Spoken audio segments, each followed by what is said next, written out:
El tema que voy a presentar versa sobre la enfermedad y la curación en la pintura colonial. Como ustedes saben, la enfermedad del cuerpo y del alma fue un tema ampliamente descrito en la literatura y recreado en la plástica americana de la etapa colonial. Durante el siglo XVIII, XVII y XVIII, los muros de las iglesias, capillas, ermitas, santuarios, así como de conventos femeninos y masculinos, fueron revestidos de narraciones pictóricas de la historia sagrada, como las series de la vida de la Virgen, de María, de Jesucristo, de los fundadores de las órdenes regulares, junto a pasajes del Antiguo Testamento,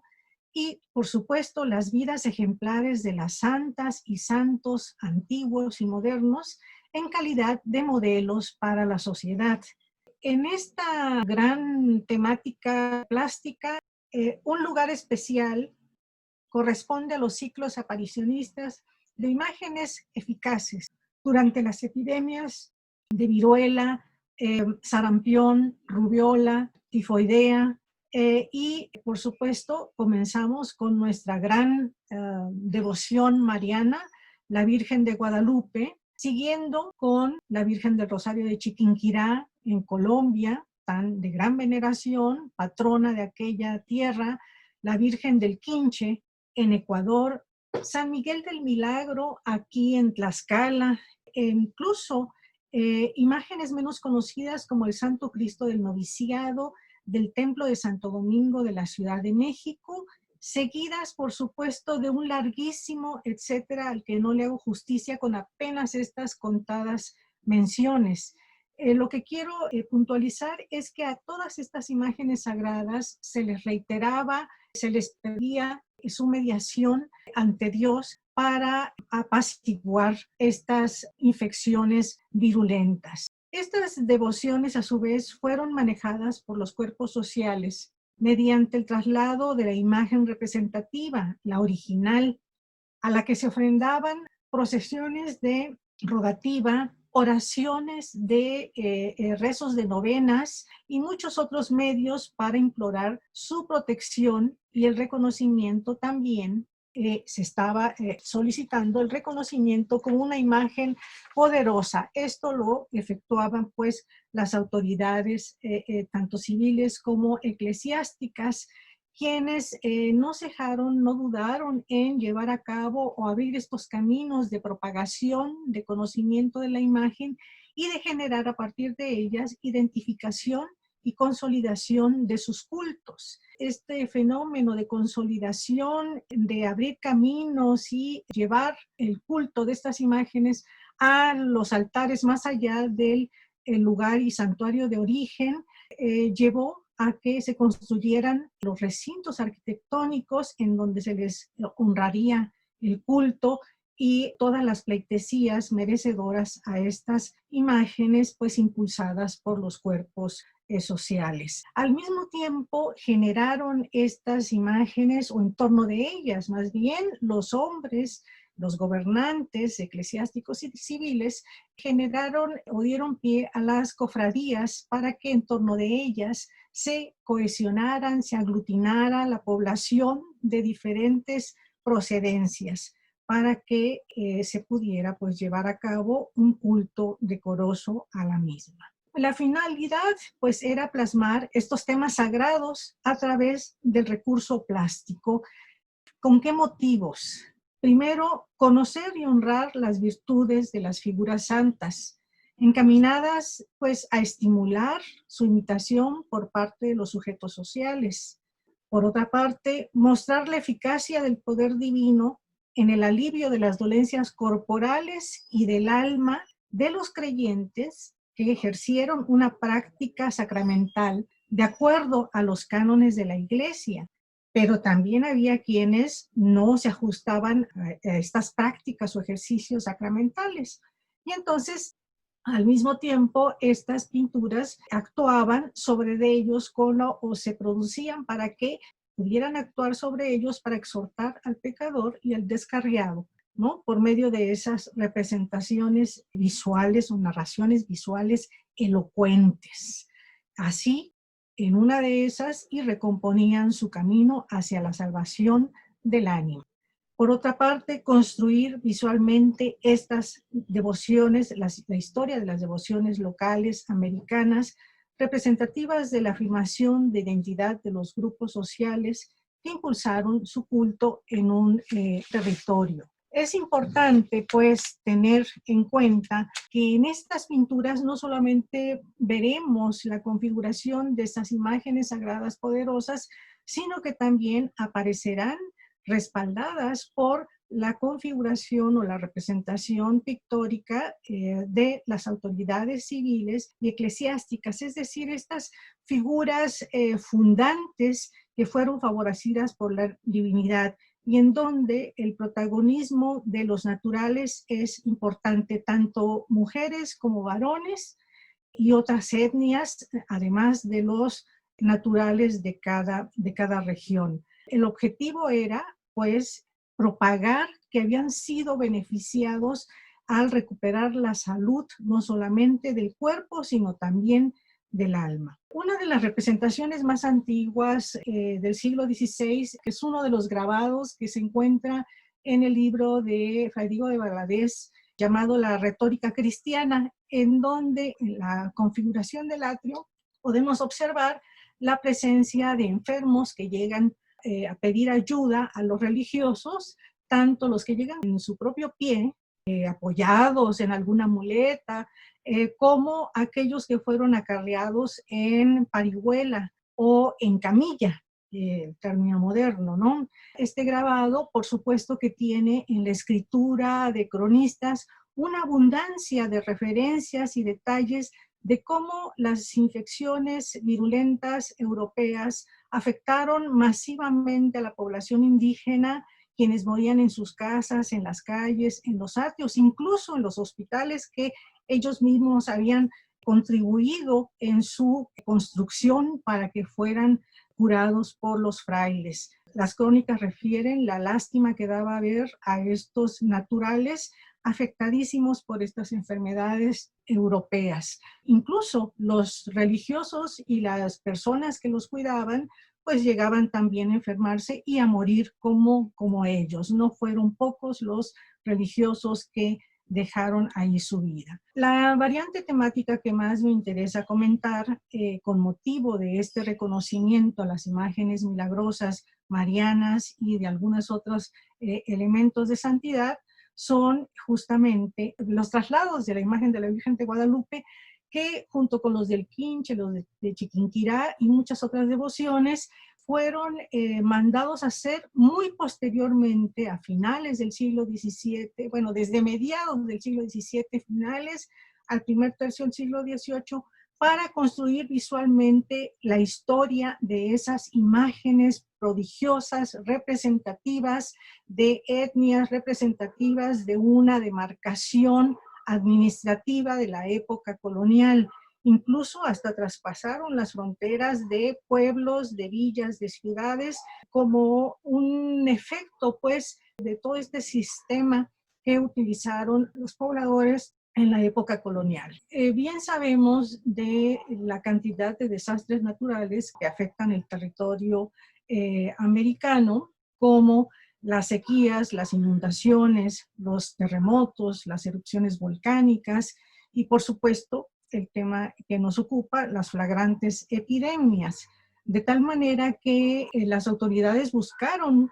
fomentar el reconocimiento social de estas imágenes poderosas a través de los diversos medios o mecanismos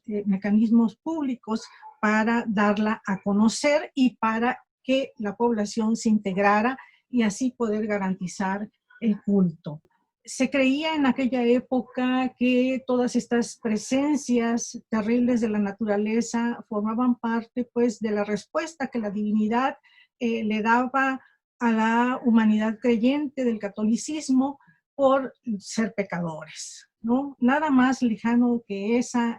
idea. Lo que hacía falta, pues, eran médicos, boticarios, consejos, cuidados de salud, generar cercos para evitar los contagios. Afortunadamente, esta dinámica y toda una serie de literatura escrita, científica y devocional se imprimieron a lo largo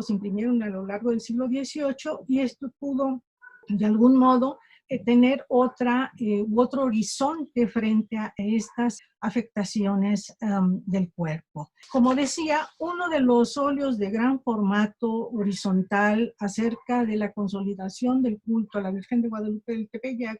pues fue esta pintura pintada por José Juárez hacia 1653-55, y que conocemos con el título de la Procesión Franciscana de Tlatelolco al Tepeyac. Lo que se narra en esa pintura de mediados del siglo XVII ocurrió en 1554 con motivo de la peste de Cocolixtli que afectó la Ciudad de México, y que en su momento había generado una procesión de estas que le llamamos de rogativa, en donde participaron niños y adultos flagelándose. La pintura no se hace este tipo de representación, pero sí hay unas convenciones arquetípicas para mostrar los diferentes tipos de pobladores, sobre todo los naturales, que van y se postran ante el altar de la Virgen de Guadalupe en el antiguo santuario. Bien, hay otras pinturas en las que podemos advertir justamente esto que les señalaba al principio respecto al alivio, ¿no?, de la enfermedad del cuerpo y del alma. Estos dos casos corresponden a la audiencia de Quito, en Ecuador, en donde la Virgen de Guadalupe de Guápulo, que no es la mexicana ni la extremeña, Dios a través de esta imagen de Guadalupe de Guápulo curó a la Tullida de Pujilí en 1634, y a otra mujer indígena endemoniada posteriormente. Miguel de Santiago hizo la representación pictórica acerca de cómo esta mujer fue favorecida en la salud, en esta unidad indisoluble de cuerpo y alma que tanta atención pues requiriera en el pasado de nuestra cultura latinoamericana. Estas pinturas de Manuel de Santiago en Ecuador tienen una característica muy particular, en donde podemos advertir la insignificancia del ser humano frente a la grandiosidad del santuario en donde se generó el milagro, pero a su vez la orografía o el paisaje de la cordillera andina que rodea a este santuario. Esa es parte de la expresión elocuente de cómo imaginaban, en este caso Miguel de Santiago, cómo imaginó pues ese evento de la primera mitad del siglo XVII, ¿no? Y cómo él pues se abrió paso para llevarlo a cabo en un lienzo pintado al óleo. En México tenemos unas preciosas colecciones de pinturas, y aquí quiero recordar, por si no las conocen, las que corresponden al santuario de San Miguel del Milagro en Tlaxcala, en donde, a diferencia de estas ecuatorianas, en estas series pictóricas sobre San Miguel del Milagro aparece más bien, casi siempre en primerísimo plano, dos protagonistas, las figuras humanas. Llámese del indio Diego Lázaro, que fue el primer beneficiado por parte del arcángel Miguel, o bien la propia figura angélica de San Miguel apareciéndosele al indio. Pero en esta hay una pintura atribuida a Luis Berrueco. Estoy mencionando aquí los nombres por lo menos de 3 pintores que nos dan una cierta idea de que no todas las pinturas fueron anónimas. Esta de San Miguel del Milagro que les quiero comentar fue pintada hacia 1725 y narra una historia de Diego Lázaro, víctima del Cocolixtli en 1631. Entonces, él está ya en el umbral de la muerte, postrado en su cama, en una habitación muy íntima, en una choza en la gueriría, y la divinidad se le aparece. ¿Cómo se plasma esta presencia divina en la pintura que les comento? Pues a través de una gran luminosidad, la calidez de los tonos amarillo, naranja, para dar una idea clara de lo que se quería afirmar. Él recupera la salud gracias a la presencia divina, mientras quienes lo cuidan, a través de la gestualidad de los cuerpos y de los rostros, muestran la sorpresa y el susto incluso de esta presencia divina. Una vez que Diego Lázaro recuperó la salud, pues tuvo otras apariciones de San Miguel, sobre todo una que tiene que ver con el aviso, la ubicación específica en donde se encuentra un pozo de agua con propiedades curativas, para que lo propague y lo comparta con su pueblo que estaba pues apestado. Estas representaciones tienen lugar en un escenario al aire libre y obviamente la grandilocuencia expresiva del pintor,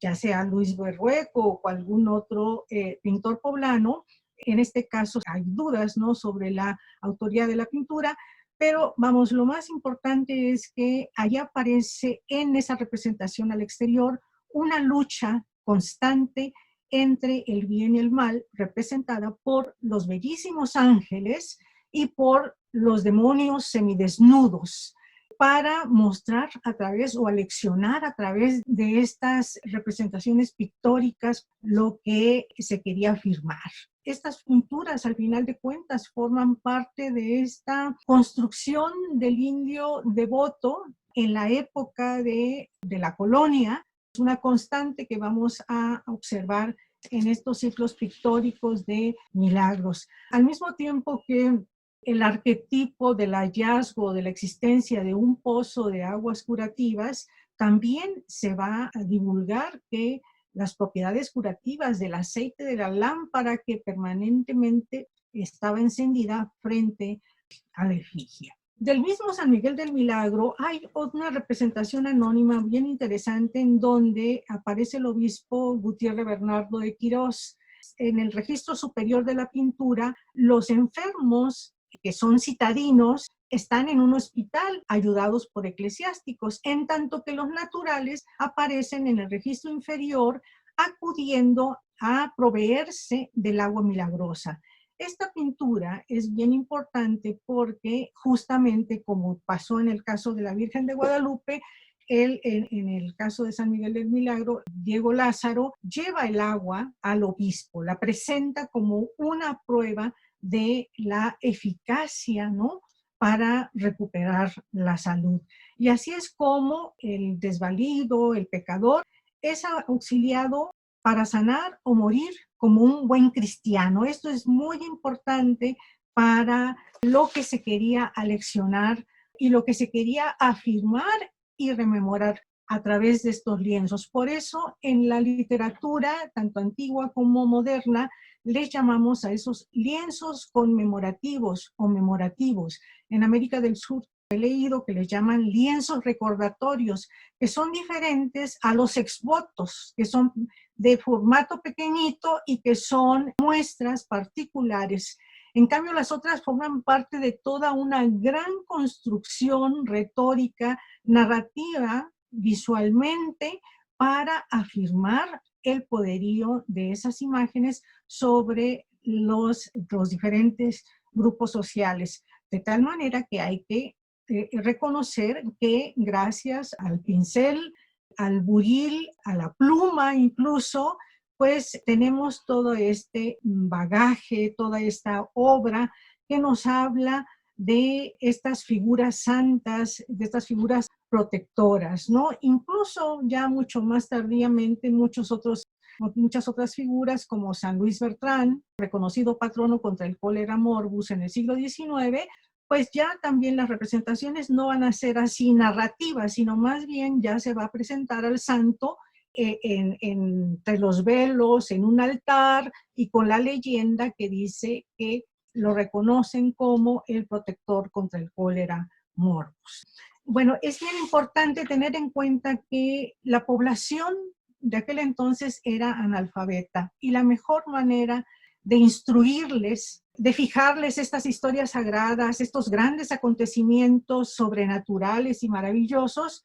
pues fueron los ciclos narrativos que, repito, revistieron los recintos eclesiásticos. De tal manera que, como nunca, la explotación de la imagen con su capacidad persuasiva, emotiva, fue muy dominante y tuvo un gran éxito. Es importante tener en cuenta que este legado artístico que ha llegado a nuestros días, pues no solamente por la conservación de las pinturas, sino también por la interpretación, por los magníficos estudios que han hecho diversos historiadores de arte iberoamericano, entre ellos mis maestros, mis colegas, mucha gente joven. Y todo esto pues contribuye, esta plática, confío en ello, que contribuyan a propagar ahora sí que estas fuentes de información que nos hablan de nuestra historia y cultura latinoamericana, que no es solo pasado, sino está